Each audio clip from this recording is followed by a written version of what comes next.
Vous ne devinerez jamais ce que mes humains ont fait aujourd'hui. Laisse-moi deviner. Ils ont passé 1 heure à regarder cette boîte qui fait des bruits bizarres? Ou alors, ils ont encore essayé de te faire jouer avec un truc ridicule suspendu à un fil? Non, bien pire. Ils sont sortis avec des sacs à dos. Des sacs à dos? Ça sent l'expédition. Exactement. Ils ont dit des trucs comme randonner et explorer. Je savais que ça finirait mal. Oh, raconte. Alors, ils sont partis tôt ce matin, pendant que je faisais ma sieste sur leur lit. Ils avaient l'air surexcités, comme si marcher dans la boue était une idée brillante. Bref, ils reviennent au bout de plusieurs heures, trempés, couverts de griffures. Et ils sentent bizarre. Bizarre comment? Une odeur de plantes mouillées, de peur et un peu de fumée? Fumé. Ils ont joué avec le feu. Oui, ils ont tenté de faire un feu en forêt.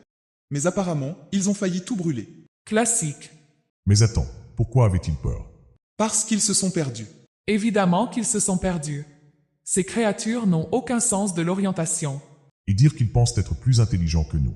Le pire, c'est qu'ils ont rencontré une bête étrange. Une bête? Oui, quelque chose de grand, poilu et qui grognait. Ils ont dit que c'était un sanglier. Ils ont croisé un sanglier. Ils ont paniqué, évidemment. Ils se sont mis à courir dans tous les sens. Et tu sais quoi?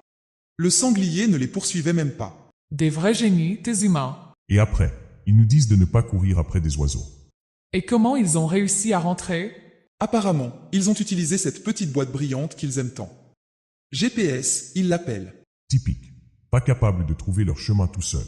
Et le pire, c'est qu'ils étaient fiers d'eux en rentrant. Ils disaient, quelle aventure incroyable. Une aventure? Perdus dans les bois, trempés, attaqués par un sanglier inexistant? Nous, on saute d'un toit à l'autre et on chasse des souris. Ça, c'est de l'aventure. Vous savez quoi? Je crois qu'ils ont appris une leçon. Ce soir, ils m'ont donné une double ration de pâté. Une offrande pour le grand sage du foyer. Peut-être qu'ils ont enfin compris qui est le vrai maître de la maison. Eh bien, on verra combien de temps ça dure. Jusqu'à la prochaine fois qu'ils se croient aventuriers. Les humains, ils ne cesseront jamais de nous étonner.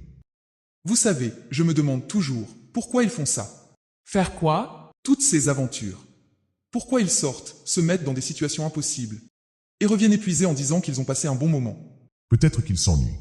Après tout, ils passent leur temps à taper sur ces petites boîtes lumineuses. Ça doit les rendre fous. C'est vrai que ça n'a pas l'air très intéressant. Pas comme chasser une mouche dans le salon. Ou grimper sur une étagère pour renverser juste assez d'objets pour attirer l'attention. Et eux, au lieu de faire ça, ils marchent dans des bois pleins de bêtes.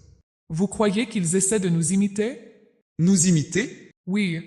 Regarde, on sort explorer, on grimpe par